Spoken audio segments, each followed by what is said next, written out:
Bonjour à tous, nous allons découvrir maintenant le chapitre sur les ondes mécaniques. Donc c'est un cours de première et au programme de l'année 2019-2020. Alors il y aura deux grandes parties, mais qu'on va faire d'une traite car elles sont relativement courtes. La première portera sur les ondes mécaniques progressives et la deuxième sur les ondes mécaniques périodiques. Alors déjà il faut se poser la question, qu'est-ce qu'une onde? Une onde, c'est un transfert d'énergie dans un milieu. Qu'une onde mécanique en particulier, c'est un transfert d'énergie dans un milieu physique qui entraîne une oscillation de la matière composant ce milieu. Donc il y a deux types, comme je l'ai dit, les ondes mécaniques progressives et les ondes mécaniques périodiques. Donc on va voir en premier lieu les progressives. Les ondes mécaniques progressives sont des déformations locales de la matière qui propagent, donc cela signifie que ça progresse, dans un milieu grâce aux propriétés élastiques de ce dernier. Donc en fait, ce qui se passe, c'est qu'on va avoir des déformations locales, c'est-à-dire que la matière va vraiment se déformer à cet endroit de manière temporaire et que cette déformation va se propager. Donc ce genre d'onde, ça a absolument besoin d'un milieu matériel. Matériel, ça peut être gaz, liquide ou solide. Ce genre d'onde ne peut pas se propager dans le vide. Au niveau des ondes mécaniques progressives que vous pouvez connaître, les vagues sur la mer, le son, les ondes sismiques, il y en a énormément. Que la perturbation, c'est-à-dire ce transfert d'énergie, ça fournit de l'énergie mécanique à un élément du milieu. Donc il faut imaginer que le milieu est composé de petits carrés, et un petit carré va se déplacer par rapport à sa position initiale. Ensuite, l'énergie qui a permis à ce carré de se déplacer va se transmettre à l'élément voisin, qui va se mettre à bouger, et le premier va revenir à sa position initiale. Donc la propagation de l'onde, elle se fait globalement sans déplacement de matière. Une fois que l'onde est passée, tout revient à sa place. Alors évidemment, si le milieu est cassable, entre guillemets, il peut y avoir des dégâts. Mais globalement, ça se fait sans déplacement de matière. L'illustration la plus commune est le déplacement d'une bouée ou d'un bateau sur la mer. À un instant donné, la bouée est en bas, dans un creux de vague, elle est à une hauteur y1. Une vague arrive, la bouée va monter verticalement. Elle va passer à une hauteur y2. La vague, elle, va continuer et la bouée va ensuite redescendre à la position y1, mais elle ne va pas avancer avec la vague. Elle va rester à l'endroit où elle est. Et c'est pour ça qu'on dit qu'il n'y a pas de déplacement de matière. La bouée n'est pas transportée par l'onde. Au niveau des caractéristiques d'une onde, ce qu'il faut savoir, c'est que déjà au niveau du déplacement, elle va se déplacer dans toutes les directions possibles en fonction de son point de source et du milieu. Donc, quand on dit toutes les directions possibles, ça peut être une, deux ou trois dimensions suivant son milieu. Donc, si on prend l'exemple d'une corde, une corde c'est un objet en une dimension si on ignore l'épaisseur. Donc, si j'envoie une perturbation en la secouant, l'onde est à une dimension parce qu'elle se propage le long de la corde suivant une direction seulement. Quand on prend la surface de l'eau, donc une surface par définition c'est à deux dimensions, si je jette une pierre dedans, on va avoir des ondes circulaires, donc c'est à deux dimensions. Et le son se propage dans les trois dimensions de l'espace, et ça c'est facilement observable, c'est-à-dire que si vous vous trouvez derrière une personne qui parle, vous l'entendez parler, parce que même si il dirige sa voix à l'opposé de votre position, le son se propage dans les trois dimensions de l'espace. Ce qu'on va voir, c'est que il existe des ondes transversales et des ondes longitudinales. Donc une onde transversale, c'est lorsque le mouvement temporaire, c'est-à-dire le petit carré qui se déplace, comme je l'ai dit, se déplace dans la direction perpendiculaire à la propagation de l'onde.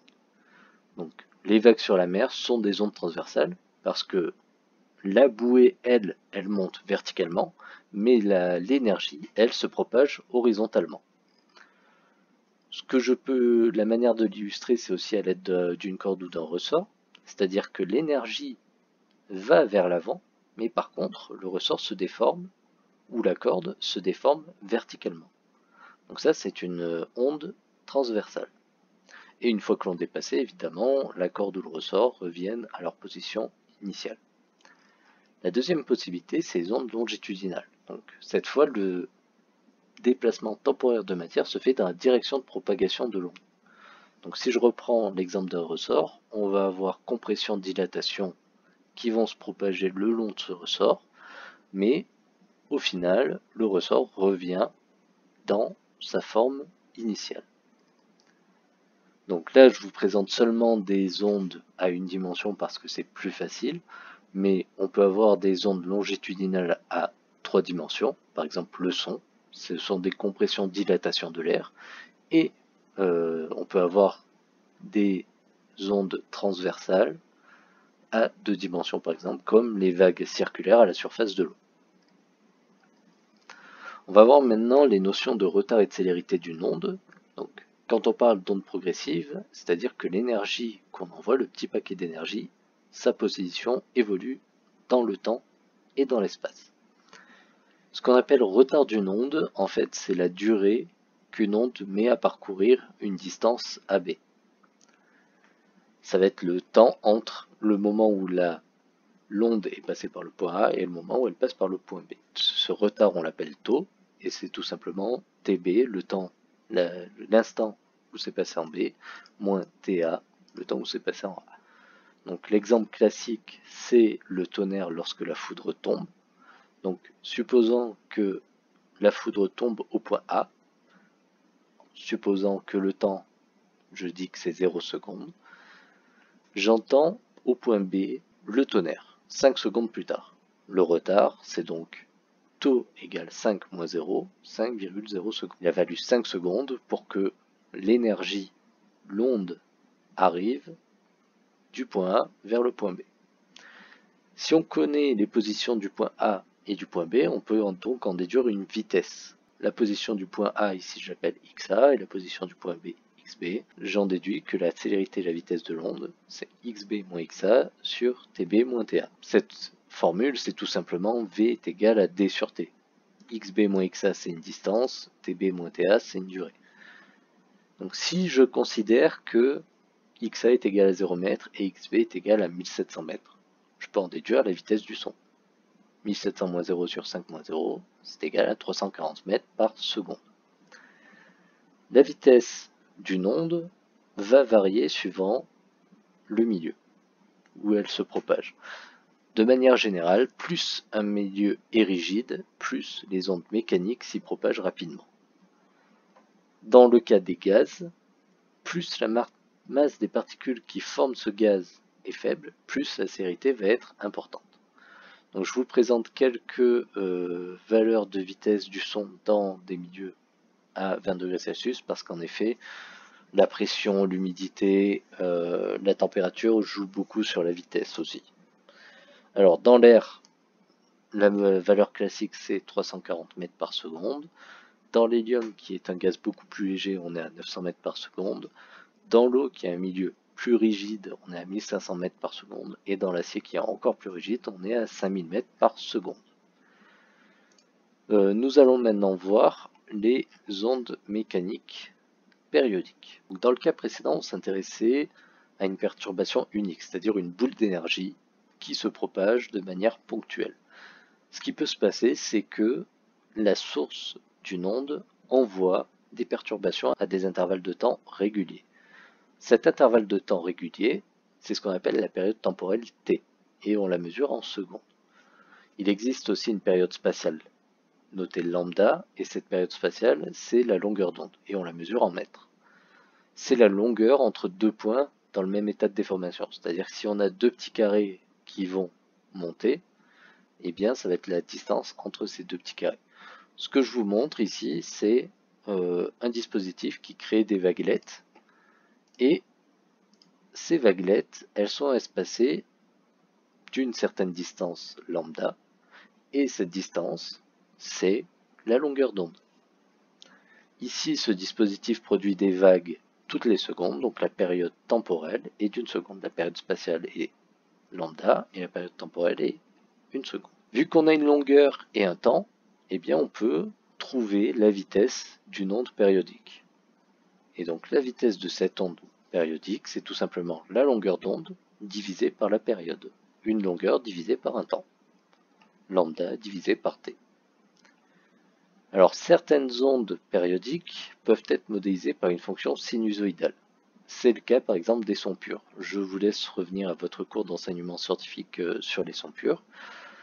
Et lorsqu'on est dans le cas d'une onde sinusoïdale, on peut la formaliser par ce genre de fonction. Alors, S de t, ça va être la fonction qui nous intéresse. A, c'est l'amplitude de l'onde, qui a la même unité que le signal. Et ça va jouer sur la hauteur, entre guillemets, de l'onde. Donc, hauteur dans le sens intensité, entre guillemets. Donc là, je vous présente sur ce graphique ce que génère une différence d'amplitude. Quand on est à une amplitude égale à 1, donc là j'ai pris cosinus, eh bien on est sur la courbe rouge. Quand je diminue l'amplitude, eh bien la courbe se trouve en dessous de la courbe rouge. Et si j'augmente l'amplitude en mettant à 3, eh bien je vais être au-dessus. Et même on peut voir 3 fois plus grand, ce qui est normal. Donc au lieu d'être à 1 à l'origine, eh bien je vais être à 3 ou à 0,5. Ce qu'on peut voir, c'est que ça ne décale absolument pas ni verticalement ni horizontalement notre fonction. Ça change juste l'amplitude. Petit t, c'est le temps. Donc le temps est en secondes. Et le dernier point, c'est la phase à l'origine, phi, qui va permettre de décaler la fonction. Donc quand je ne mets pas de phase, eh bien on a le maximum en 0 et le minimum en pi. Et si je mets des phases différentes, on voit que ça décale horizontalement notre fonction. On ne va pas spécialement rentrer dans les détails de ces petites choses. Ce n'est pas très utile de le maîtriser en première. Il faut savoir que ça existe et connaître l'utilité de la phase et de l'amplitude. Alors une chose qu'il faut que vous sachiez faire, par contre, c'est déterminer la période d'une onde périodique à partir d'un graphique. Alors une onde périodique, elle est représentée justement par un petit schéma, ici, qui se répète de manière régulière. Alors, ce n'est pas forcément une onde sinusoïdale, dans ce cas-là, ça n'en est pas une, on voit qu'il y a plusieurs bosses, mais c'est une onde périodique. Pour déterminer la période temporelle de cette onde, eh bien, je vais me mettre au sommet d'un des schémas. Je vais compter le plus grand nombre de schémas possible. Donc ici, il y en a 21 que je peux compter. Et je vais regarder la durée qui a été nécessaire pour répéter ces 21 schémas. Donc dans ce cas-là, je mesure, ça fait 46,7 millisecondes. Donc il a fallu 46,7 millisecondes pour faire 21 schémas. La période, ça va être la durée d'un schéma. Donc tout simplement, la période, c'est cette durée mesurée, donc 46,7, divisé par le nombre de schémas. Et donc j'obtiens 2,2 millisecondes. Donc la période ici est de 2,2 millisecondes. On a terminé pour la leçon sur les ondes mécaniques. Si vous avez la moindre question, n'hésitez pas à me la poser.